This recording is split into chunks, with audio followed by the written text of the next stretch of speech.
Donc on est en direct de Marrakech, dans le cadre du 22e colloque international de l'AGF, et nous recevons Mohamed Yatim, ministre de l'Emploi et de l'Insertion professionnelle. Mohamed Yatim, bonjour. Bonjour.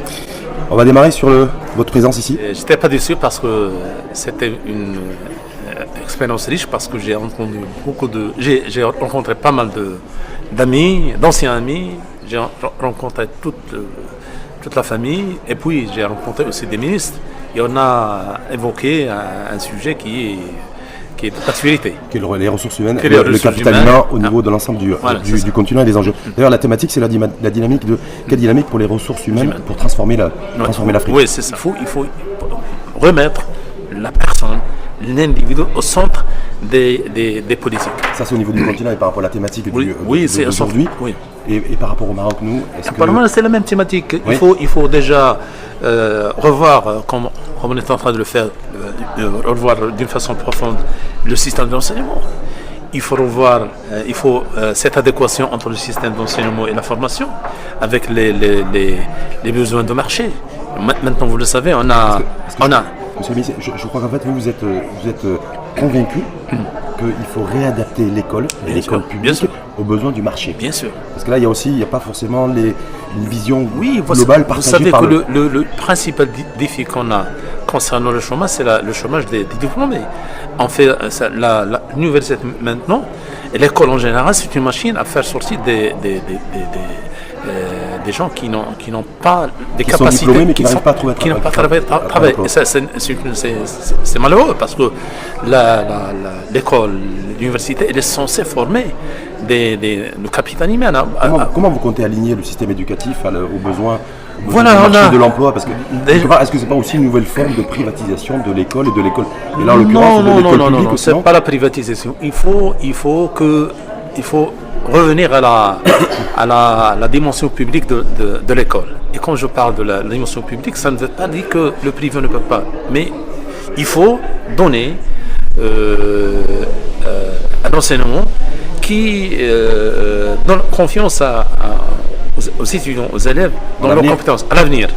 Est-ce que ça se passe à l'école ou est-ce que ça se passe dans les centres de formation professionnelle? Ça se passe premièrement à l'école. Il faut revoir tout le cursus, il faut revoir tous les programmes pour insérer ces valeurs de l'innovation, ces valeurs de la participation, ces valeurs de la sécurité. Du travail, en fait, du rapport au travail, bien sûr. Et de l'effort. Comme je disais une anecdote, je le disais en arabe. Un de mes amis, il me disait, les Marocains, ils se disent, c'est-à-dire il faut cette notion de la rente dans la fonction publique, il faut en mettre fin. La rente, c'est une sorte de rente, c'est-à-dire qu'il y a des gens qu'on place dans des postes qui leur rentabilité, pour ne pas dire qu'ils ne font rien du tout, leur rentabilité n'est pas. Est-ce qu'on peut calculer et établir la rentabilité d'un fonctionnaire dans l'administration, dans l'école? Bien sûr, comment vous l'évaluez? Moi, je peux vous dire quelque chose. Oui. Je peux vous annoncer que notre administration publique ne travaille pas à temps plein, avec toutes les compétences. Vous allez dans une administration publique, moi j'ai l'expérience, et je sais qu'il y a quelques 15% ou 20%, ou même parfois 40% des... On a à peu près 900 000 fonctionnaires au Maroc, c'est ça, grosso modo. Est-ce que vous considérez qu'il y en a combien qui travaillent effectivement? Je n'ai pas fait le compte, il faut faire une étude, mais j'ai l'impression on peut faire mieux. C'est ça, on peut faire mieux, on peut rentabiliser la fonction publique. La comparaison qu'a fait Sa Majesté entre le système de travail dans l'entreprise et de la fonction publique, il y a un problème. Le salaire moyen est plus élevé dans l'administration que dans le privé. On peine à faire cette réforme administrative. Vous savez que l'administration, il est contre cette... Culturellement, je ne veux pas dire que... Si vous voulez passer à la notion de la productivité, à la notion des tâches spécifiques, l'efficacité du service, etc., on va trouver des problèmes. Voilà. Est-ce que c'est pour cette raison que vous avez décidé effectivement de ne pas forcément répondre aux revendications des centrales syndicales? Non, il n'y a pas. Si vous dites qu'il y a des fonctionnaires qui ne travaillent pas beaucoup, c'est peut-être pour ça que vous n'avez pas donné beaucoup de sous, non? Maintenant, on est en train de parler de deux ordres différents. La question du dialogue social, c'est quelque chose. C'est aussi pour les fonctionnaires parce que vous avez. Non, c'est un dialogue. Non, il y a des fonctionnaires qui ont des problèmes. Il faut bien le dire. et surtout les fonctionnaires qui sont de les bas échelles. Je pense qu'ils ont des problèmes et c'est pour ça que l'offre gouvernementale a cet accès sur les bas échelles. Voilà. Avec l'augmentation de 100 dirhams par an. Non, c'est pas 100 dirhams, ce sont les allocations familiales. Il ne faut pas mélanger parce qu'on a aussi une offre d'une augmentation de 300 dirhams qui va s'étaler en 3 ans. Donc c'est bien 100 dirhams par an. Mais il y a une possibilité de revoir ça. Non, c'est pas 100. Ah, et on a... oui, il y a une possibilité. Il y a une possibilité de voir l'échelonnement. Pour vous le dire. C'est toujours la négociation. Non, c'est toujours la négociation. Oui. Je vous dis ça. Donc les 100 dirhams par an accordés là, par principe peuvent être pour ne pas valorisés. anticiper parce que c'est le chef du gouvernement qui doit annoncer ça. Oui. Mais il y a une possibilité. On est ouvert. Mais on a aussi proposé, et c'est le chef du gouvernement qui l'a dit dans son discours du premier, il a dit qu'il y a une possibilité aussi que l'État s'en occupe de ce point que devait le fonctionnaire donner dans le cadre de la réforme de la caisse, la CMR. La CMR, la caisse marocaine de retraite. Parce qu'il y avait une augmentation des contributions des fonctionnaires échelonnées en 4 ans. Maintenant, l'État peut se charger de ce quatrième point. On a reçu Miloudi Moukhariq il y a quelques jours qui nous disait mais d'abord le problème de la CMR c'est que l'État n'a pas honoré ses cotisations et qu'il y a toujours un déficit. C'est pas vrai. Non, Moukhariq il parle d'une question historique qui est révolue. Il ne faut pas revenir en arrière. Il s'agit de 2004. Il y avait un déficit de 15-16 milliards de dirhams. En 2004, l'État et les syndicats et les partenaires se sont mis d'accord de verser. L'État a versé, je pense, quelques 11 milliards de dirhams. On ne doit pas revenir à cette question parce que ça a été réglé. Mais concernant les engagements que l'État a pris dans cette nouvelle réforme, il les a honorés totalement. Si effectivement vous nous avez dit en exclusivité d'ailleurs que les négociations sont toujours ouvertes après le 1er mai, que la valorisation pourrait être plus élevée. On a déjà annoncé, j'ai énoncé, et M. Gilles a annoncé que le débat est encore en cours, le dialogue est ouvert, et même les syndicats, ils nous ont demandé de ne pas... Ils voyaient que c'était difficile de conclure. Ils ont été déçus d'ailleurs, ils se sont exprimés leur déception. Moi si vous voulez, je peux vous donner le rapport qu'on a rédigé tout ensemble concernant le dialogue qui a été effectué dans le cadre du secteur privé.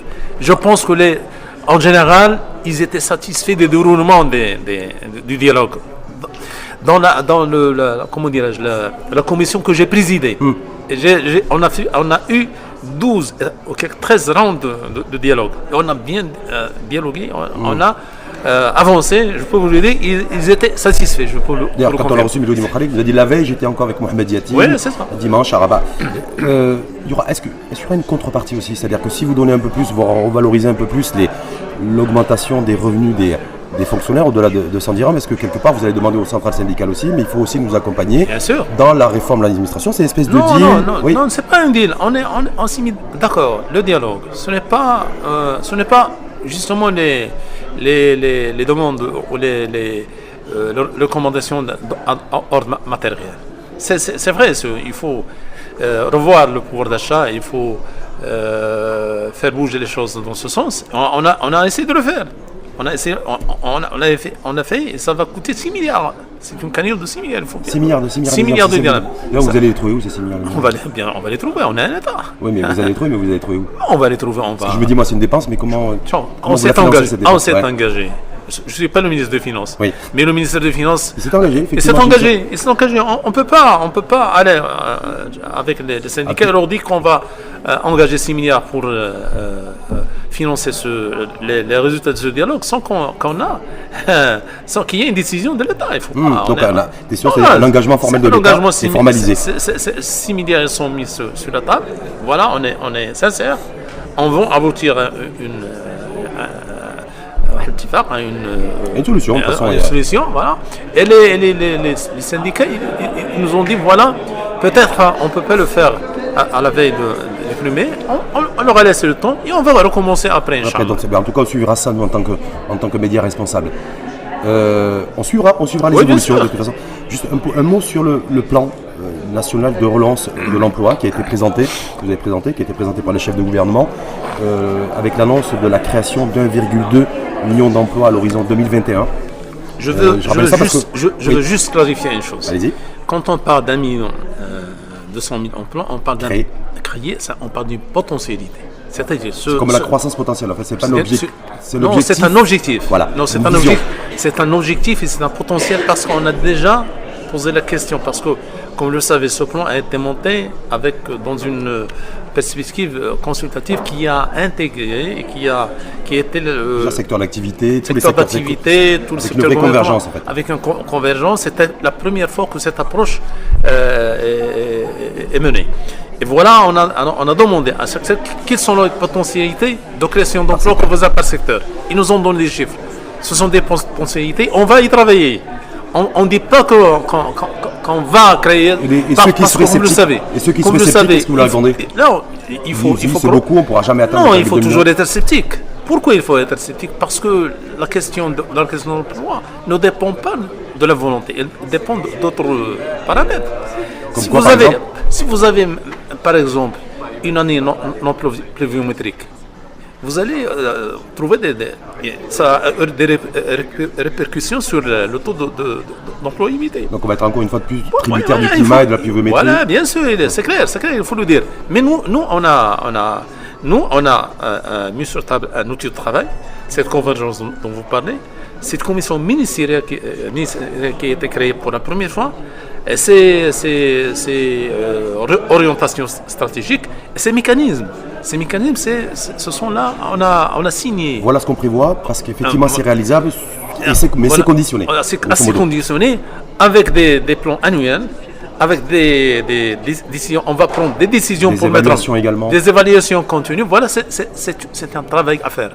Ce n'est pas donné. Si vous objectif ambitieux, mais en tout cas, il y aura du travail qui sera fait. Il y aura du travail. On est confiant qu'on peut faire atteindre, parce qu'il y a aussi la dimension régionale, parce que les régions, ils vont être inclus. On a déjà commencé à signer des conventions avec les régions dans ce sens-là. Justement, parce que vous êtes le premier ministre de l'Emploi qui a eu une approche aussi régionalisée en disant voilà, il faut nécessairement intégrer les collectivités territoriales, les conseils régionaux, voilà, dans cette dynamique-là. Quand on sait aujourd'hui les disparités médiatiques, et vous le savez mieux que moi, que nous avons dans notre pays, où on a à peu près un peu plus de 50% du PIB qui est concentré sur deux, trois régions. Vous êtes en train de me poser, monsieur, la problématique épineuse du modèle d'emploi. Vous savez que Sa Majesté a ordonné qu'on commence à penser cette problématique. Et le gouvernement va commencer, on est en train de penser les démarches, comment on va mener un débat public pour revoir ce modèle d'emploi. Et je pense que ce que vous disiez est vrai, il y a des disparités. Qui sont structurelles.